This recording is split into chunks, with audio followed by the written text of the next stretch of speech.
بے اولادی کی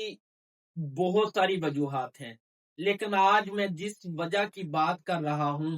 یقین جانے بے تحاشا جوڑے جو ہیں اس بات کے اوپر نوٹ ہی نہیں کرتے، جو ہم بچپن سے ہی بیٹیوں کو میک اپ کی کریموں کی ایک لت لگا دیتے ہیں نا، یہ ہارمون کے ان بیلنس کرنے کی بڑی وجہ ہے۔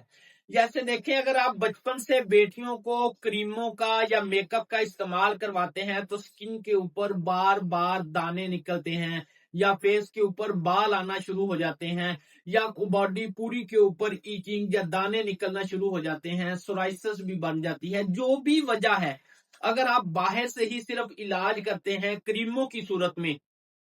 تو اسے کہتے ہیں دوبانہ سپریشن۔ سپریشن کی وجہ سے جب ہارمونز ان بیلنس ہوتے ہیں تو یہ بے اولادی کی وجہ بنتی ہے بہت بڑی، جو ناقابل برداشت ہو کر آخر میں لا علاج تک چلی جاتی ہے۔ تو لہذا اگر دانے نکلنے کی وجہ سے سپریشن ہوگی ہے، آپ نے دانوں کو دبایا ہے، تو ہومیوپیتھک میں تو بے تحاشا میڈیسنز ہیں جو آپ کی علامتوں کے اوپر، اگر دانوں کو دبایا گیا ہے